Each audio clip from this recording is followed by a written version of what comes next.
Depuis toujours, l'être humain rêve de voyager dans le temps. Revenir en arrière ou filer vers le futur pour voir ce qu'il adviendra de l'humanité. Le cinéma s'en est emparé depuis longtemps. Interstellar, Tenet, Retour vers le futur, Looper, Dark, autant d'histoires où le temps devient un terrain de jeu. Une ligne qu'on peut remonter, plier ou même briser. Mais derrière la fiction, il y a une réalité bien étrange. Une vérité que la physique moderne commence à entrevoir. Le temps, ce n'est pas juste une horloge qui tourne, c'est une dimension, au même titre que la longueur, la largeur ou la hauteur. Et depuis Einstein, on sait que le temps et l'espace ne sont pas séparés. Ils forment un tout, l'espace-temps. Et ce tissu de l'univers, il peut se courber, se tordre sous l'effet de la matière, de l'énergie ou encore de la gravité. Mais alors, si l'espace peut se plier, pourquoi pas le temps ? Est-ce qu'on peut imaginer un raccourci non seulement spatial, mais aussi temporel ? Et c'est là qu'entre en jeu une idée totalement folle, issue directement des équations d'Einstein, les trous de verre. Des ponts hypothétiques dans l'espace-temps. Des tunnels qui relieraient deux endroits très éloignés, et peut-être deux époques différentes. Alors, science ou fiction ? Pure théorie ou pure technologie ? Est-ce que c'est vraiment possible ? Bonjour à tous et bienvenue dans cette toute nouvelle vidéo, j'espère que vous allez bien. Et dites-vous là pour la petite anecdote, j'étais en vacances et là je suis revenu de vacances exprès pour tourner cette vidéo là et après je repars. Voilà, donc si vous me dites que je suis pas impliqué dans mes vidéos, bah c'est pas vrai. Alors je sais, j'ai parlé plusieurs fois des trous de verre sur la chaîne, mais cette fois-ci j'avais envie d'approfondir un petit peu plus le sujet, donc j'espère que cette vidéo un peu plus complète va vous plaire. Et vu qu'on est en plein mois de juillet, dites-moi un petit peu si vous partez en vacances ou pas, si vous partez quelque part, ou alors vous continuez de bosser tout l'été, et bon courage avec les canicules qui arrivent. Moi perso du coup j'étais dans le sud là près de Vias, et je suis revenu pour tourner, puis après je repars, mais juste 2 jours, et ensuite je remonterai sur Paris pour aller tourner d'autres petites vidéos, enfin bref, voilà. Alors juste, j'aimerais vous parler aussi d'une chose hyper importante pour moi. Alors pour ceux qui me suivent très bien, peut-être que vous le savez déjà. En fait, il faut savoir que je fais pas que des vidéos d'astronomie. Alors là, vous allez vous dire, mais qu'est-ce qu'il veut me raconter ?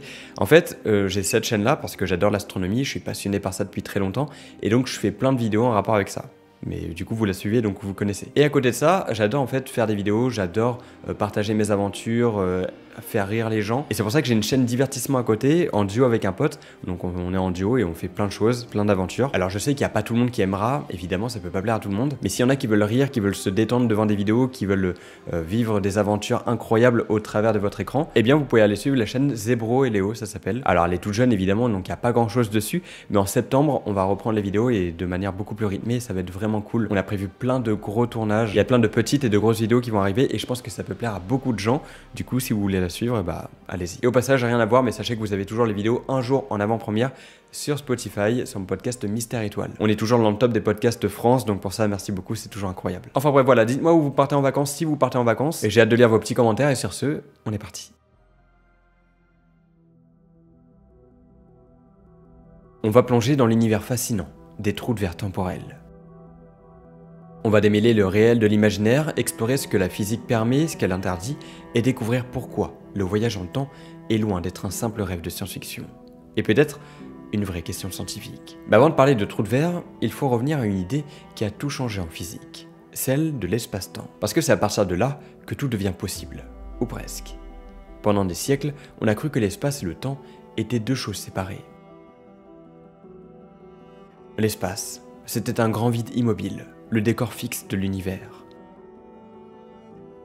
Et le temps, une sorte de métronome universel, une horloge invisible qui faisait avancer les événements, seconde après seconde, et indépendamment de tout. Mais au début du XXe siècle, Einstein a cassé cette vision.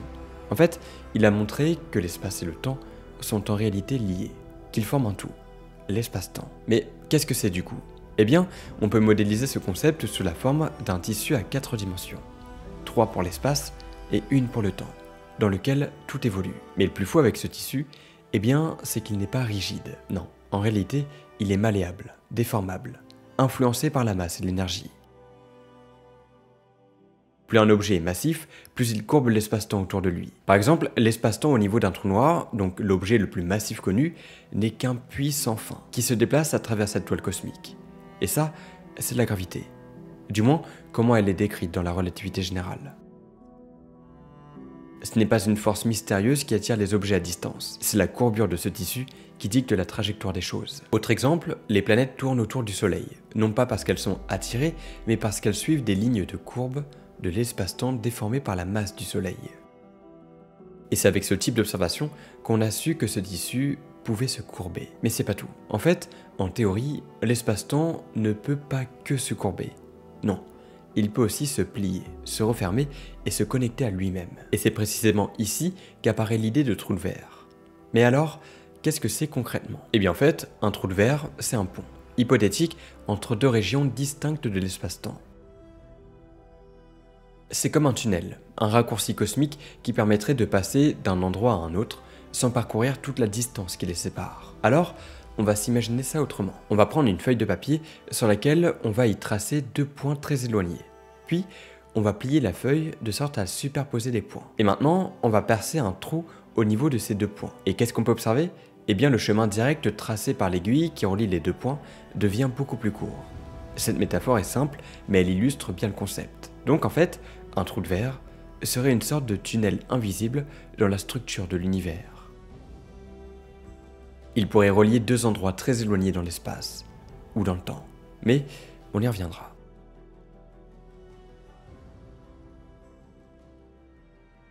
Mais au fait, d'où est-ce qu'elle vient cette idée exactement? Eh bien pas d'un film ni d'un roman, mais bien des équations d'Einstein. Eh bien oui, en 1935, Albert Einstein et Nathan Rosen ont trouvé une solution particulière à ces équations qu'on appelle aujourd'hui le pont d'Einstein-Rosen. Leur modèle décrivait une connexion entre deux régions de l'espace, à travers ce qu'on pourrait appeler un passage. Mais ce pont, dans leur version, était instable, dans le sens où il s'effondrait aussitôt qu'on essayait de le traverser. À ce moment-là, c'était plus une curiosité mathématique qu'un objet physique réel. Il faut attendre les années 50 pour que le terme wormhole ou trou de verre soit proposé par le physicien John Wheeler.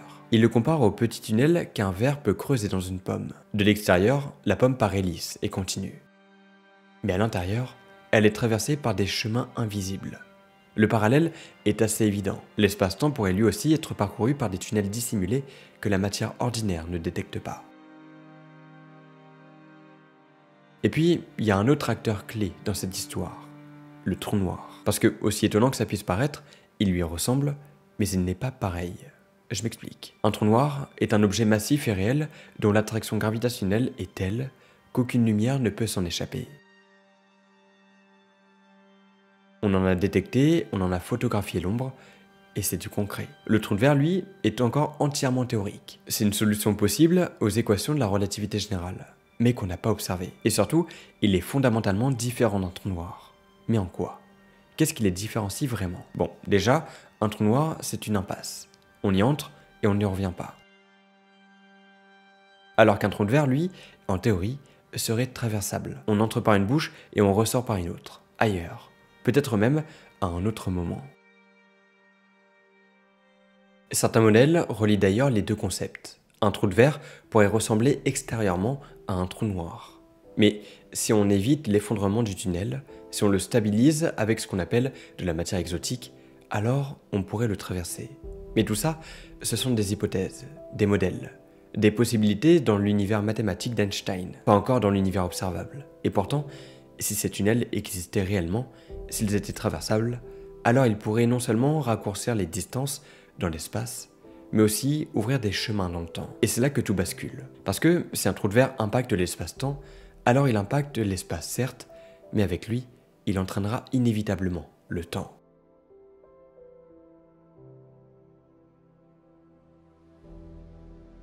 Mais alors, comment un trou de verre pourrait-il nous permettre de voyager dans cette quatrième dimension, dans le temps? Et quelles sont les lois, les paradoxes et les limites de ce genre de voyage? Bon, jusqu'ici, on a vu que les trous de verre sont des ponts hypothétiques, des tunnels à travers l'espace-temps qui pourraient relier deux endroits très éloignés dans l'univers. Mais ce que peu de gens réalisent, c'est qu'un trou de verre pourrait, en théorie, ne pas seulement relier des lieux, mais aussi deux époques. Autrement dit, un passage dans le temps, un véritable tunnel temporel. Mais pour comprendre comment ça fonctionne, il faut d'abord faire un détour par la relativité restreinte, et l'un de ses effets les plus étranges, mais les mieux vérifiés, la dilatation du temps. Mais alors, qu'est-ce que c'est? Eh bien, c'est un terme qui définit un phénomène très concret. Le temps est relatif. Alors oui, c'est une idée contre-intuitive, mais pourtant confirmée expérimentalement. Le temps ne s'écoule pas à la même vitesse pour tout le monde. Si vous voyagez à une vitesse proche de celle de la lumière, le temps pour vous ralentit par rapport à quelqu'un resté immobile. C'est ce qu'on appelle la dilatation temporelle, et ça, on a pu le vérifier avec diverses expériences. Par exemple, on a déjà vérifié et validé la dilatation du temps avec des horloges atomiques, donc qui sont en fait les horloges les plus précises au monde. Imaginez une horloge qui resterait sur la terre ferme, alors que l'autre serait envoyée dans un avion ultra rapide. Et résultat, à leur retour, l'horloge envoyée à grande vitesse est décalée de quelques nanosecondes en arrière par rapport à celle restée au sol. Et là, c'est fou, parce que ce décalage minuscule, insignifiant, a été créé à partir de la vitesse atteinte par des machines humaines. Mais il devient absolument énorme à des vitesses proches de celles de la lumière. Alors vous inquiétez pas, on va prendre un exemple bien connu que j'ai moi-même bien utilisé. L'exemple des jumeaux. Alors on va imaginer deux jumeaux. L'un reste sur Terre et l'autre part dans une fusée. Il voyage à 99,99% de la vitesse de la lumière pendant quelques années. Puis il revient sur Terre comme si de rien n'était. Pour lui, quelques années se sont écoulées. Mais pour son frère sur Terre, plusieurs siècles ont pu passer. Ils étaient synchronisés. Et la vitesse de l'un par rapport à l'autre a complètement brouillé les repères temporels, de l'un pour l'autre. Il y a eu une désynchronisation dans le temps. Et c'est là que les trous de verre deviennent intéressants. Parce qu'on peut importer ce même principe pour les trous de verre. Imagine que tu possèdes un trou de verre traversable, donc c'est-à-dire un tunnel dans l'espace-temps avec deux extrémités qu'on appelle des bouches. Imaginons que tu laisses une bouche sur Terre. Elle sera posée là en attendant que quelque chose la traverse. Quelque chose ou quelqu'un. Maintenant, on va prendre l'autre bouche et on va l'embarquer dans un vaisseau spatial ultra rapide. Si rapide qu'il se rapproche de la vitesse de la lumière. La vie poursuit son cours et puis tu décides de ramener le vaisseau sur Terre. Exactement comme le paradoxe des jumeaux. Alors, qu'est-ce qu'on observerait? Eh bien, pour donner un exemple, pour la bouche qui est restée sur Terre, elle s'est écoulée 100 ans. Alors que pour celle qui a voyagé, peut-être seulement 1 an s'est écoulé. Mais la différence ici, c'est que les deux bouches sont toujours reliées par le trou de verre. Cette espèce de tunnel spatio-temporel. Mais comme on l'a vu avec le paradoxe des jumeaux, les bouches ne sont plus synchronisées dans le temps. Et voilà, on vient de créer un passage entre deux époques différentes. Un trou de verre dont une extrémité est connectée à l'année 2125 et l'autre à l'année 2026. Tu peux alors entrer dans la bouche future, traverser le tunnel et ressortir dans le passé. Ou à l'inverse, en fonction du sens du voyage. C'est comme si on avait une porte connectée à un instant plus ancien. Un ascenseur temporel, mais sans câble et sans moteur. Juste un tunnel cosmique figé entre deux horloges décalées. Mais bon, tout ça, eh bien, on est loin d'en être capable. Parce qu'on vient d'en faire une petite démonstration, sur le papier, ça a l'air presque simple, mais en réalité, ce scénario repose sur énormément d'hypothèses. Parce que d'abord, il faut que le trou de verre soit traversable. Or, dans la plupart des solutions d'Einstein, ce n'est pas le cas. Eh bien oui, comme on l'a rapidement dit tout à l'heure, le tunnel s'effondre instantanément. Il est instable. Il se referme tellement vite que même la lumière ne peut le traverser. Mais pour éviter ça, certains modèles théoriques ont proposé d'ouvrir le tunnel à l'aide de ce qu'on appelle de la matière exotique. Une substance hypothétique qui aurait une densité d'énergie négative. Cette matière exotique aurait un effet répulsif sur l'espace-temps, comme une pression inversée, capable de maintenir les parois du tunnel ouvertes. Mais à ce jour, on n'a jamais observé une telle matière. On en voit des équivalents dans des effets quantiques, comme l'effet Casimir, mais pas à l'échelle nécessaire pour stabiliser un trou de verre. Mais on a un autre gros problème, et celui-ci est technologique. Si on reprend notre exemple de tout à l'heure, il faudrait pouvoir déplacer une des deux bouches à des vitesses relativistes, c'est-à-dire à des vitesses proches de celles de la lumière, ce qui demande une énergie colossale, proche de l'infini. Mais supposons que toutes les conditions soient réunies. Est-ce que ce serait tout de même jouable? Eh bien oui. En théorie, si toutes les conditions étaient réunies, on pourrait créer un pont stable entre deux points dans l'espace-temps, qui resterait donc connecté même si l'extérieur évolue. Ce serait comme une trappe figée dans le sol. Tu ouvres la trappe aujourd'hui et tu vois 100 ans dans le futur. Et à l'autre bout, quand un autre ouvrira la trappe, eh bien, il verra le présent. Mais attention, ce genre de voyage n'est pas rétroactif au-delà de la création du trou de verre. Autrement dit, tu ne peux pas retourner avant le moment où le tunnel a été mis en place. Il ne permettrait pas d'aller rencontrer Napoléon ou même les dinosaures. Tu pourrais seulement naviguer entre le moment de la création et le moment actuel de l'autre bouche. Et c'est logique. Tu ne peux pas remonter à une époque où les bouches n'existaient pas. Donc oui, sur le papier, voyager dans le temps avec un trou de verre est possible. Et le plus fou dans tout ça, c'est que les équations de la relativité générale ne l'interdisent pas. Elles l'autorisent, sous des conditions extrêmes. Mais dans les faits, entre l'instabilité du tunnel, le besoin de matière exotique et les effets quantiques encore mal compris, le voyage dans le temps reste aujourd'hui hors de portée. Et pourtant, ces modèles nous montrent que la frontière entre la science et la science-fiction n'est peut-être pas aussi nette qu'on ne le croit. Et si on pouvait vraiment voyager dans le passé, qu'est-ce que ça impliquerait? Quel paradoxe ça ferait naître? Et surtout, la réalité nous laisserait-elle le faire? Eh bien oui, parce que jusqu'ici, on a vu que les trous de verre temporels sont possibles en théorie. On vient de voir que les équations d'Einstein le permettent. Elles autorisent des tunnels dans l'espace-temps, et même la possibilité de les désynchroniser pour créer une sorte de machine à remonter le temps. Mais entre ce que les mathématiques permettent et ce que la physique du réel autorise, il y a un gouffre. Et ce gouffre, il est rempli de problèmes redoutables. Des problèmes de stabilité, de matière inconnue et même de paradoxes logiques. On va tout passer en revue. Déjà, on va commencer par le bon côté des choses. Dans le cadre de la relativité générale, les trous de verre sont bel et bien des solutions valides aux équations d'Einstein. Dans les années 1980, des chercheurs comme Kip Thorne ont même étudié des modèles traversables, c'est-à-dire un tunnel dont on pourrait entrer d'un côté et sortir vivant de l'autre. Alors c'est pas de la magie, c'est mathématiquement cohérent. Mais voilà, ces solutions idéales supposent des conditions irréalistes. Parce que dès qu'on regarde ces modèles de près, un problème revient toujours. La stabilité du trou de verre. Eh bien oui, parce que dans presque tous les cas, un trou de verre s'effondre quasi instantanément. Et pourquoi? Eh bien, comme pour les trous noirs, parce que la gravité elle-même agit contre lui. L'espace-temps est tellement courbé à l'intérieur du tunnel que sa propre structure se referme sur elle-même. Comme un tunnel creusé dans le sable, dès que tu entres dedans, tout s'écroule. Et plus encore, si tu essaies de faire circuler de la matière ou même de la lumière à travers ce tunnel, tu aggraves l'effondrement. En réalité, le tunnel s'effondre plus vite que ce que n'importe quelle particule peut traverser. Résultat, dans un univers réaliste, sans aide extérieure, un trou de verre se referme avant d'être utile. Mais alors, comment on peut faire en sorte que ça marche? Quelle serait la solution à ce problème d'effondrement? Eh bien, pour empêcher ça, les modèles théoriques font appel à une substance très particulière, à la matière exotique, de la matière à énergie négative. Oui, j'ai bien dit négative.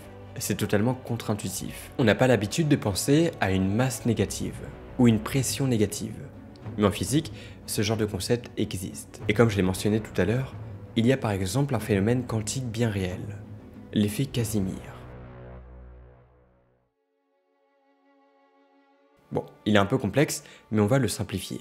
On va imaginer deux plaques métalliques placées dans le vide, très proches l'une de l'autre. À cause de ce qu'on appelle les fluctuations du vide quantique, ces plaques s'attirent. Mais c'est quoi les fluctuations du vide? Eh bien, ce sont des variations spontanées et temporaires d'énergie qui apparaissent même dans ce qu'on considère comme le vide absolu. À l'échelle quantique, ce vide n'est jamais vraiment vide. Il bouillonne sans cesse de particules virtuelles qui naissent et disparaissent en un clin d'œil. Et dans le cas de l'effet Casimir, ces fluctuations ne s'expriment pas de la même manière entre les plaques qu'à l'extérieur. Résultat, il y a un déséquilibre dans les modes d'énergie disponibles, et ça crée une force d'attraction entre les plaques. Dans ce minuscule espace, la densité d'énergie devient alors inférieure à celle du vide normal. Autrement dit, elle est négative. C'est minuscule, très difficile à manipuler, mais c'est réel. Alors, certains physiciens se sont demandé et si on pouvait amplifier cet effet, le contrôler, en produire à grande échelle, parce qu'une telle matière exotique aurait un effet répulsif sur l'espace-temps. Elle pourrait agir comme un contrepoids à la gravité et maintenir un trou de verre ouvert. Le problème, c'est qu'on ne sait pas si une telle matière peut exister en quantité suffisante, ni même si elle est physiquement stable à l'échelle macroscopique. Et même si on imaginait un trou de verre parfaitement stable, relié à deux bouches désynchronisées dans le temps, capable de créer un tunnel temporel, il reste une dernière barrière, la logique même de l'univers.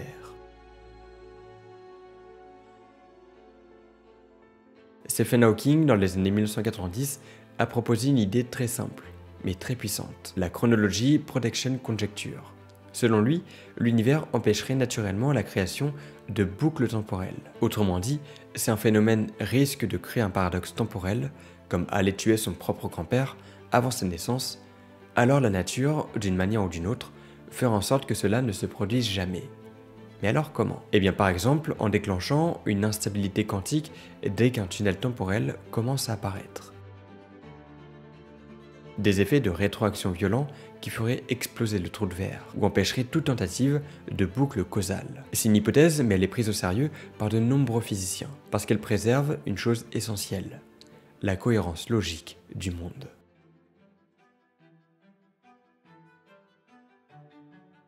Et enfin, il faut souligner un point fondamental. La relativité générale, aussi puissante soit-elle, n'est pas une théorie ultime. Elle décrit parfaitement le cosmos à grande échelle, mais elle échoue parfaitement dès qu'on entre dans les régimes extrêmes. Là où la gravité devient quantique. Et les trous de verre, c'est justement le territoire des extrêmes. Densité énorme, courbure extrême, effet du vide quantique majeur. Autrement dit, pour vraiment savoir si les trous de verre peuvent exister, il nous faut une théorie de la gravité quantique.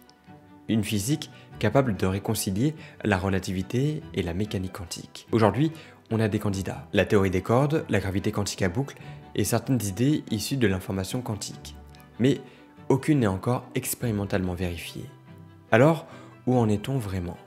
Bon, on a vu que les équations d'Einstein autorisent les trous de verre temporels, que la matière exotique pourrait, en théorie, les maintenir ouverts, mais que la réalité physique, elle, résiste. Entre les instabilités, l'énergie négative difficile à produire et les possibles lois cachées qui interdisent les voyages dans le passé, on est aujourd'hui dans une zone floue, entre physique théorique et science spéculative. Mais ce flou n'est pas inutile. Il nous pousse à explorer les limites de la réalité, à chercher ce que l'univers permet ou refuse. Et surtout, à poser la question suivante. Si les trous de verre temporels devenaient possibles, quels seraient les risques? Quels paradoxes? Et les conséquences logiques? Eh bien, c'est ce qu'on va explorer maintenant. Parce qu'admettons un instant que tout fonctionne, que le trou de verre soit traversable, stable et désynchronisé dans le temps. Vous entrez dans une bouche et vous ressortez dans le passé. Alors là, une question immédiate surgit, intuitive et presque inévitable. Que se passe-t-il si vous changez quelque chose? Et surtout, est-ce que vous en avez seulement le droit? Bienvenue dans le royaume des paradoxes temporels. Et pour vous expliquer un peu de quoi il s'agit, on va prendre le plus célèbre, le paradoxe du grand-père. Vous retournez dans le passé et pour une raison ou pour une autre, vous tuez votre grand-père, avant qu'il ait eu le temps de fonder votre famille. S'il meurt, alors votre père ne naît pas, et donc vous non plus. Mais si vous n'êtes jamais né, vous n'avez jamais vraiment pu remonter le temps pour le tuer. Donc, il est toujours vivant. Donc vous êtes né et vous retournez dans le passé. Et la boucle recommence. C'est une situation logiquement impossible, où cause et effet s'auto-annulent. L'effet détruit sa propre cause. Et, dans ce genre de boucle, la logique s'effondre. Alors c'est pas juste une curiosité philosophique. La physique moderne est basée sur la causalité. Chaque effet a une cause, et rien ne peut arriver avant cette cause. C'est un pilier fondamental des sciences modernes. Mais alors, si au lieu de recréer un paradoxe, on formait une boucle fermée, mais cohérente. Prenons un autre scénario. Vous voyagez dans le passé, mais au lieu de tuer votre grand-père, vous le sauvez d'un accident. Et c'est précisément grâce à vous qu'il survit, rencontre votre grand-mère et fonde votre lignée. Autrement dit, votre voyage est une cause du passé. Il est déjà inscrit dans l'histoire. Cette idée, étrange mais sans contradiction, donne naissance à ce qu'on appelle une boucle causale. L'effet est aussi une cause, et tout se referme sans incohérence. C'est là qu'intervient la proposition du physicien russe Igor Novikov, dans les années 1980. Parce que selon Novikov, tout événement dans une boucle temporelle doit être cohérent avec lui-même. Il est impossible de modifier le passé d'une façon qui entrerait en conflit avec le futur, parce que oui, le passé est fixé. Même si vous le visitez, vous ne pouvez rien y faire qui provoquerait un paradoxe logique. Donc si vous tirez sur votre grand-père, quelque chose vous en empêchera. L'arme s'enraye, il trébuche, ou vous changez d'avis. Mais quoi que vous fassiez, vous ne pourrez pas modifier ce qui vous a mené à votre naissance. Parce que dans cette vision, vous l'avez déjà fait. Et c'est très rassurant pour la logique. Mais ça a un prix énorme. Votre libre arbitre disparaît. Pourquoi? Eh bien parce que si on retourne dans le passé et que tout ce qu'on y fera dans le passé est déjà écrit, alors on est un acteur sans improvisation, un pion dans un scénario qui s'est déjà produit. On n'exerce plus votre volonté, on l'accomplit. Mais certains physiciens ne se satisfont pas de cette version ultra déterministe. Ils proposent une autre solution, inspirée de certaines interprétations de la mécanique quantique, celle des mondes multiples. Et si à chaque fois que vous retournez dans le passé et modifiez quelque chose, vous ne changez pas votre passé, mais vous créez un nouvel univers parallèle.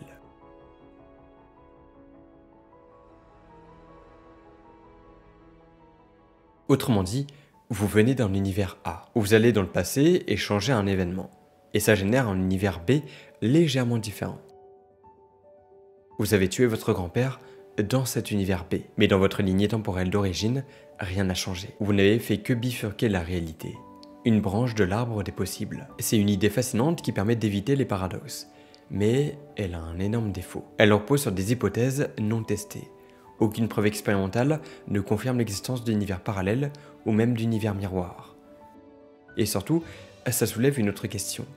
Comment passe-t-on d'une branche à l'autre? La physique aujourd'hui ne sait pas le dire. Mais avec tout ce qu'on a déjà vu, je me permets de lancer une petite hypothèse. Si une boucle nous ramène dans le passé, qu'on ait tué effectivement notre grand-père pour créer l'univers B. Dans ce cas-là, on sera déjà dans l'univers B puisque c'est un univers sans notre grand-père. Donc, de notre lignée. C'est comme si, en modifiant notre univers A, on se retrouvait instantanément dans l'univers B.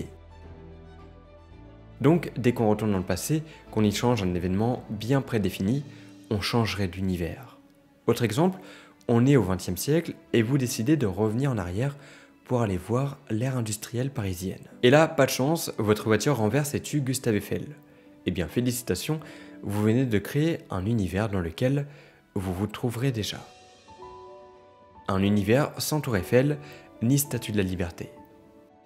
Mais bref, fin de l'aparté, si la physique classique ne sait pas dire comment passer d'un univers à un autre, la mécanique quantique justement laisse la porte ouverte à de nombreuses interprétations. Dans certains cas, elle semble suggérer que le futur n'est pas fixé, que plusieurs résultats soient possibles et que le réel se décide au moment de la mesure.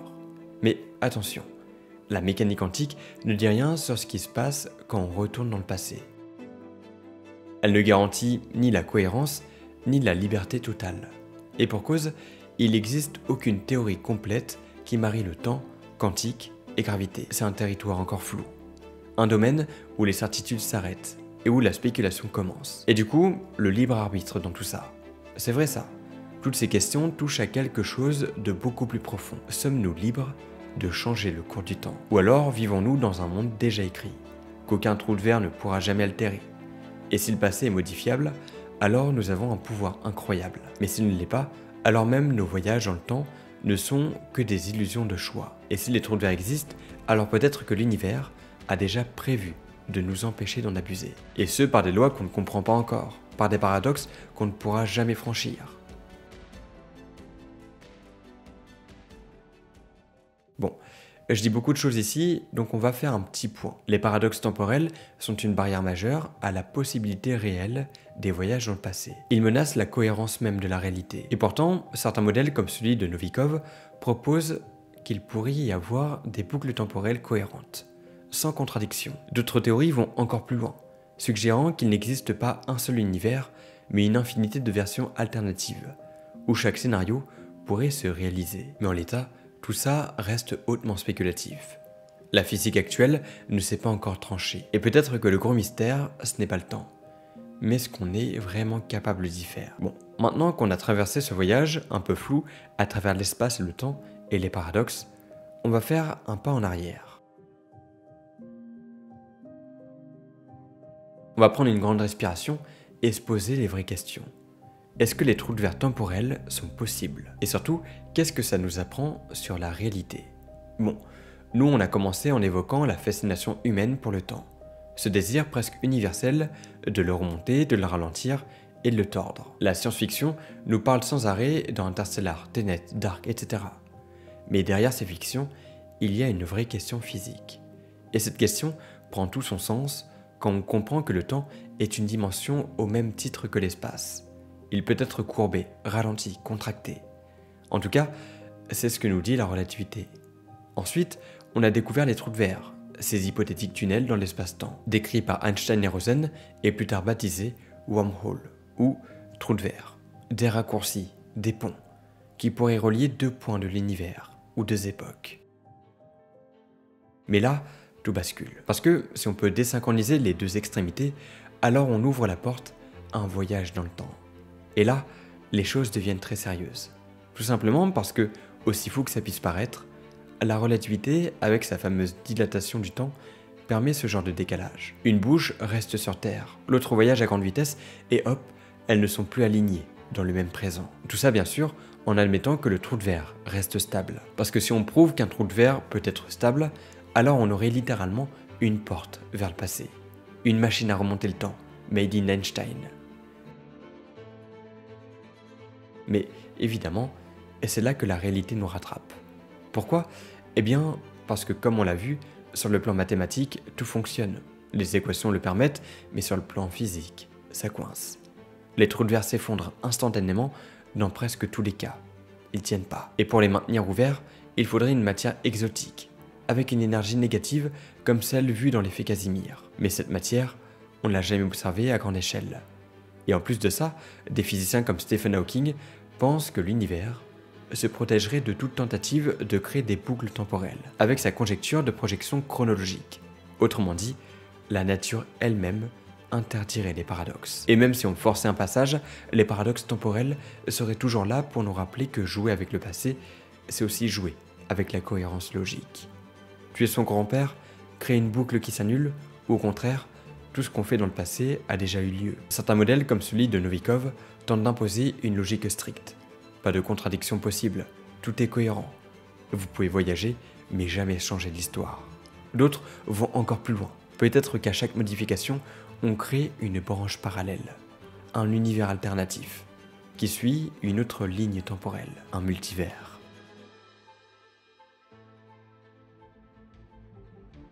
Mais là, on est à la frontière floue entre la science et spéculation pure. Comment on fait du coup ? Eh bien pour savoir ce qu'il en est vraiment, il nous manque encore une pièce maîtresse. Une théorie de la gravité quantique, comme la théorie des cordes ou encore la gravitation quantique à boucle. Une physique capable de décrire les trous de verre, non seulement en relativité, mais aussi à l'échelle quantique, où tout devient flou, incertain, et peut-être plus flexible qu'on ne le pense. Peut-être qu'un jour, en comprenant mieux la structure de l'espace-temps, on découvrira que les trous de verre sont possibles, ou au contraire, qu'ils sont de pures illusions mathématiques, comme des raccourcis dessinés sur une carte, mais qui ne mènent nulle part. Parce qu'au fond, ce qui rend ce genre de sujet passionnant, ce n'est pas seulement de savoir si on pourra un jour remonter le temps, mais c'est qu'il nous oblige à regarder en face. Il nous force à nous demander qu'est-ce que le temps, vraiment ? Peut-on le contrôler ou est-ce que le futur est déjà écrit ou encore ouvert ? Et puis, on touche aussi à quelque chose de très humain. Le regret, la nostalgie, le désir de savoir, la peur de l'avenir, l'envie de changer le passé, de sauver quelqu'un ou de refaire un choix, etc., etc. L'une vous emmène vers le passé et l'autre vers le futur. Quelle époque choisiriez-vous ? Que voudriez-vous voir ? Changer, comprendre. Est-ce que vous oseriez seulement y aller ? Dites-moi tout ça en commentaire. De mon côté, j'espère que cette vidéo vous aura plu. Et si le sujet des univers miroirs vous intrigue un petit peu, eh bien je vous mets cette vidéo juste ici. Elle vous a beaucoup plu, donc je pense qu'elle peut vous plaire. Sinon, je vous mets une playlist ici, c'est le meilleur de l'astronomie. Vous avez juste à cliquer et à lancer la playlist sans prise de tête. Et vous allez voir, vous allez kiffer. Dites-moi où est-ce que vous partez en vacances en commentaire, ça m'intéresse. On se retrouve bientôt pour une toute nouvelle vidéo. C'était Zebrolos. À bientôt.